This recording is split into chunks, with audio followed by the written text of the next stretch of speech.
وسلموا تسليما اللهم صل على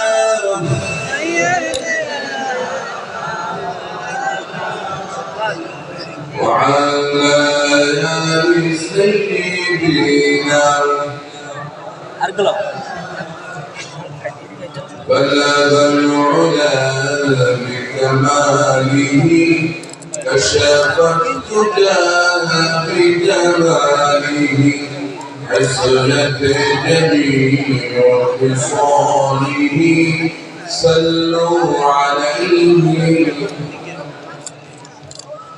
मुझे कुछ मिले या ना मिले मोहम्मद मिले यानी वो शई जिसे अल्लाह मिले बलगल उला बिकमालिही कशफ الدجى بجماله حسنت جميع خصاله صلوا عليه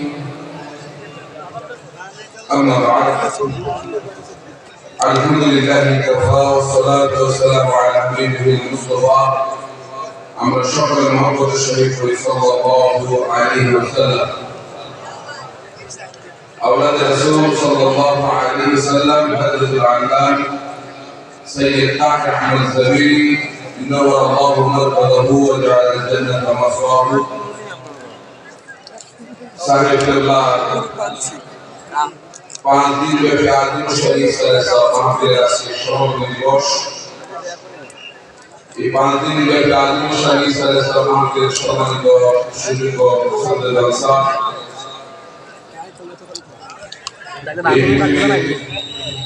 অবলম্বন মানুষের আমাদের সকলের মুরব্বী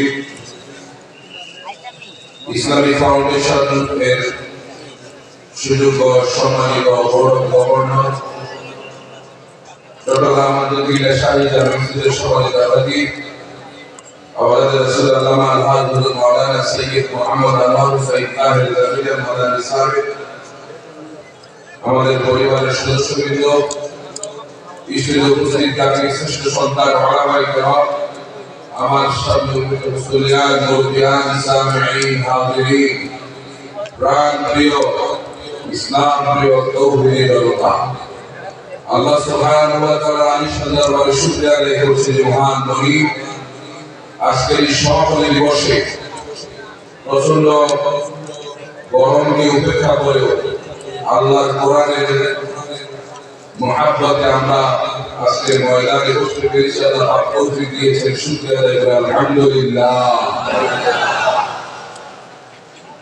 আমরা সবসময় প্রশংসা করবো কার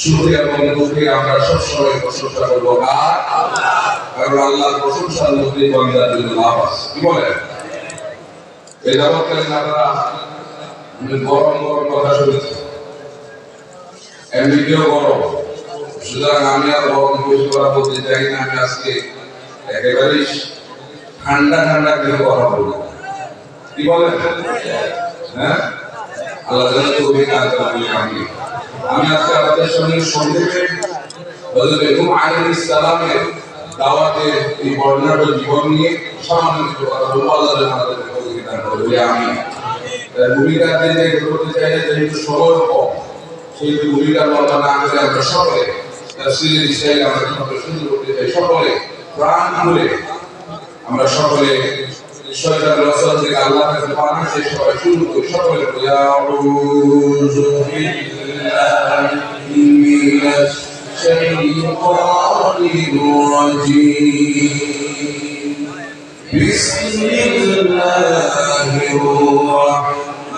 রাহমানির রহিম বিদায়িত হওয়ার শয়তান রাসূল থেকে পানা চাই পরম নামে আল্লাহর নামে শুরু করছি ولقد أرسلنا نوحا إلى قومه فلبث فيهم ألف سنة إلا 50 عاما فأخذهم الطوفان وهم ظالمون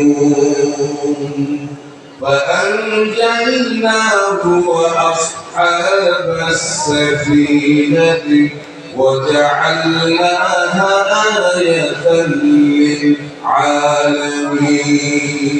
صدق الله العظيم. سورة العنكبوت قرآن الكريم 29 নম্বর সূরা।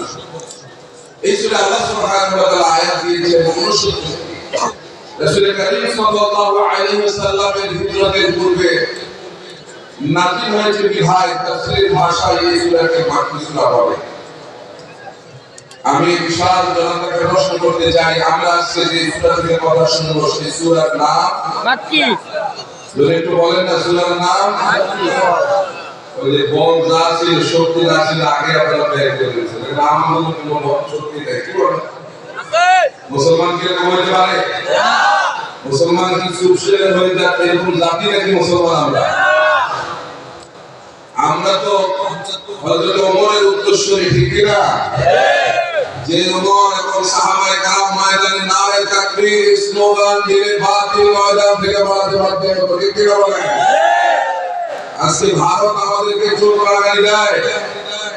এই বিশাল জনতাকে আমি বলতে চাই, ভারতের 130 কোটি মানুষ, তার মধ্যে 30 কোটি হচ্ছে মুসলমান আর 100 কোটি অন্যান্য জাতি। আমাদের দৃঢ় বিশ্বাস ভারতের 100 কোটি মানুষের সিনার মধ্যে যে শক্তি নাই, আমার দেশের 16 কোটি মুসলমানের সিনার মধ্যে তার থেকে বেশি শক্তি রয়েছে। শক্তির নাম হচ্ছে ঈমান, ঠিক না? সুতরাং ভারত যত বড় দেশ হোক না কেন, ঈমানের বলে আমরা বলিয়ান হতে চাই।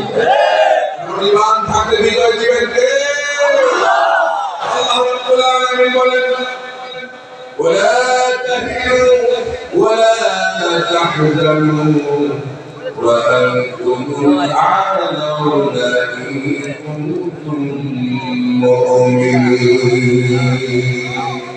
রব্বুল আলামিন বলেন, দুনিয়ায় তোমাদের কোনো ভয় নাই, আখিরাতেও তোমাদের কোনো চিন্তা নাই। আমি রব্বুল আলামিন তোমাদেরকে বিজয় করব, শর্ত হলো তোমরা ঈমানদার হওয়া লাগবে। রাজি হতে আমরা ঈমানদার হতে রাজি আছি কিনা? কারণ চিরকাল সংখ্যা দিয়ে মুসলমানদের বিজয় হয় না, মুসলমানদের বিজয় হয় ঈমান দিয়ে, ঠিক না? বদরের প্রান্তরে আমরা 313 জন মুসলমান ছিলাম, সংখ্যায় কম ছিল, অস্ত্র শস্ত্র কিছুই ছিল না, সামান্য কিছু অস্ত্র। 1000 কাফিরের বিরুদ্ধে আমাদেরকে বিজয় দিয়েছেন কে? আল্লাহ। বিজয় দিয়েছেন কে? সুতরাং আমি মনে করি সারা পৃথিবীতে মুসলমানের কোনো প্রয়োজন নাই, বদরের সেই 313 জন মুসলমানের প্রয়োজন। আমরা কি বদরের সেই 313 জন মুসলমানের ভূমিকা পালন করতে পারবো? বিজয় আমাদের জন্য আসবে ইনশাআল্লাহ। আর এই বিজয় লাভ করার জন্য আমাদের সকলকে ঐক্যবদ্ধ হতে হবে।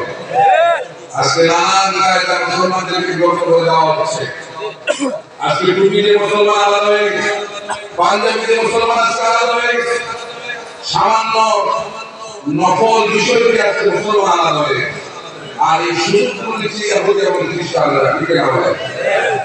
কারণ মুসলমানরা যত আলাদা হবে, যত বিভক্ত হবে, ইয়াহুদি এবং খ্রিস্টানরা আমাদের মাথার উপর লবণ রেখে ঘুরে রাখলে তাদের সেই শুরু হয়ে যাবে, ঠিক না বলে?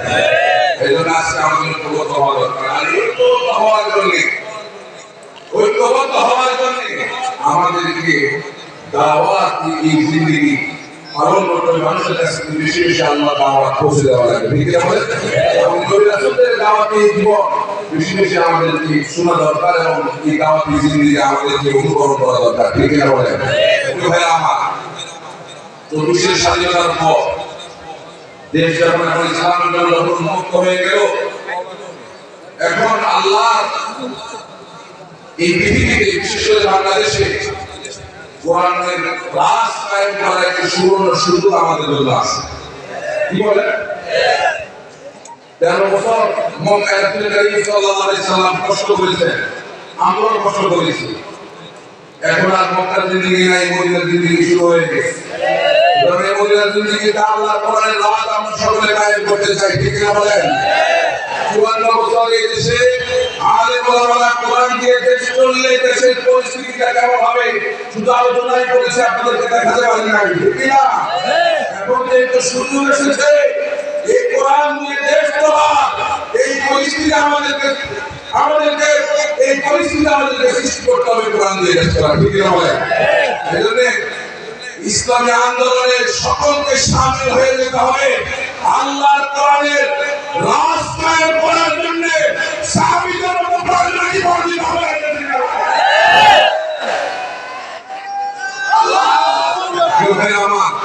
আমরা এই যে 24-এর স্বাধীনতা, এটাকে আমরা অনেকে বিজয় মনে করি, আমি বিজয় মনে করি না। আমি বিজয় মনে করি আমাদের মুসলমানদের বিজয় তৈরি হবে, বাংলাদেশ আল্লাহ কোরআন দিয়ে চলবে। আপনারা কি কোরআন দিয়ে দেশ চলুক চান?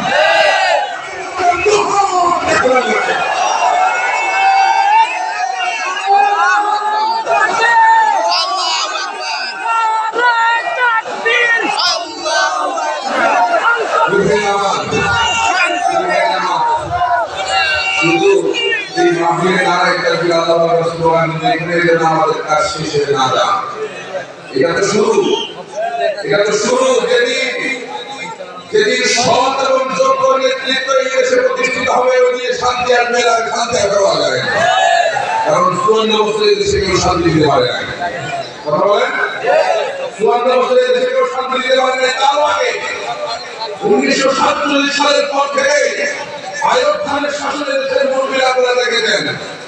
1971 সালের পর থেকে বঙ্গবন্ধু শেখ মুজিবের শাসন আপনারা দেখেছেন, আপনারা জিয়াউর রহমানের শাসন দেখেছেন, এরশাদের শাসন দেখেছেন, বেগম জিয়ার শাসন দেখেছেন, মঈনুদ্দিন ফখরুদ্দিনের শাসন দেখেছেন, 16 বছরের শাসন দেখেছেন। কেউ দেশে শান্তি দিতে পারে নাই। সুতরাং যদি বিশ্বাস করতে চায় আগামী বাংলাদেশ নিশ্চয় বাংলাদেশ।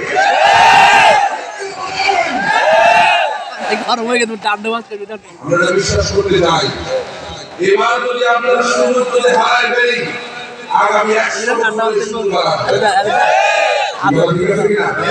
আমার শরীরে একমত আপনারা এই সুযোগ আমাদের কাজে লাগাইতে হবে। আল্লাহ সুযোগ দিয়েছে আমরা যদি কাজে লাগাইতে না পারি আল্লাহর কাছে কোন চেহারা নিয়ে আল্লাহর সামনে দাঁড়াবে এটা চিন্তা করে উঠে দেওয়া লাগবে। আল্লাহ তৌফিক দান করুন। আমরা সূরা আনকাবুত থেকে আলোচনা শুরু করেছিলাম। আনকাবুত শব্দের অর্থ হচ্ছে মাকড়সা। আনকাবুত অর্থ মাকড়সা, চেনেন আপনারা? খুবই শক্তিশালী একটা প্রাণী, একেবারে দুর্বল, ঠিক না? আর এই মাকড়সার যে ঘরটা বানায় ওই ঘরটা হচ্ছে মজবুত না দুর্বল? এই সূরার নামকরণ করা হয়েছে সূরা 140 নম্বর আয়াতে। দেখুন আল্লাহ কি বলছেন। আল্লাহ রাব্বুল আলামিন বলেছেন মাসালুল্লাযীনা ইত্তাখাযু মিন দুনিল্লাহি আউলিয়া কামাথালিল আনকাবুত ইত্তাখাযাত বাইতা ওয়া ইন্না আওহানাল বুয়ুতি লাবাইতুল আনকাবুত। রব্বুল আলামিন বলেন আমাকে বাদ দিয়ে তোমরা যাদেরকে বন্ধু হিসাবে গ্রহণ করেছো তাদের দৃষ্টান্ত হলো মাকড়সার বাসার মতো। আর বাসা হিসাবে মাকড়সার বাসা একেবারে দুর্বল, ঠিক না? আমাকে বাদ দিয়ে বন্ধু বানাইছো ভারতে, মনে করছো ভারত তোমাকে দীর্ঘদিন ক্ষমতায় টিকায় রাখবে। এই জন্য তো তোমার মধ্যে 31 সাল 41 সালের মিশন আসে। আল্লাহ বলে আমাকে বাদ দিয়ে তাদেরকে বন্ধু বানাইছো, এদের দৃষ্টান্ত হলো মাকড়সার বাসার মতো। এরা তেমন মজবুত না, ঠিক না বলে? কারণ আল্লাহ যখন চান এক সেকেন্ডের জন্য থাকার সুযোগ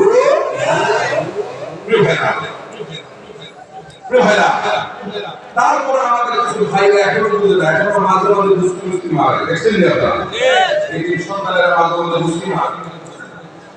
এদের অবস্থা হলো পিতার মতো, কিসের মতো, কিসের মতো নির্বাচনে আপনারা মানুষ দেখবা এই পিতার একটা শব্দ হয়েছে, পিতা আত্মাধিক মহাসাগরে তাই করে জাহাজের মধ্যে চলে পথে হাঁটতেছে, হঠাৎ তার পাশে গাধা একটা যাচ্ছে, গাধা দুষ্টে পেশাব এবং গাধার তো টয়লেট নাই আছে, ওর দোকান যেখানে পেশাব দেয় ওইটাই তার টয়লেট দিছে পেশাব দিয়ে।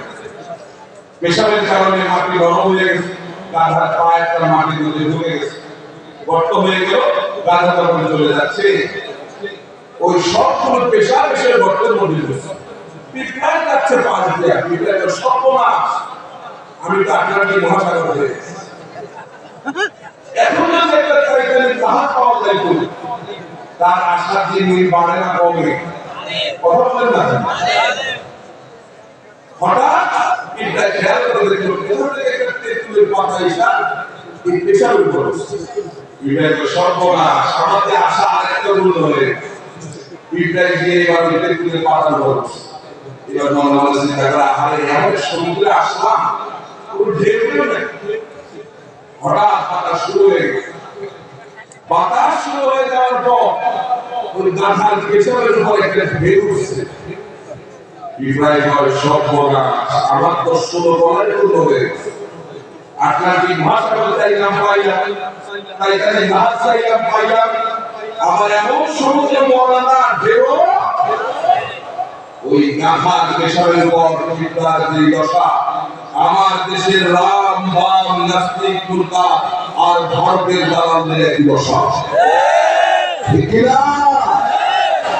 সুতরাং মুসলমানদের দেশ, হিন্দুস্তান না, এটা কাদের দেশ? মুসলমানদের।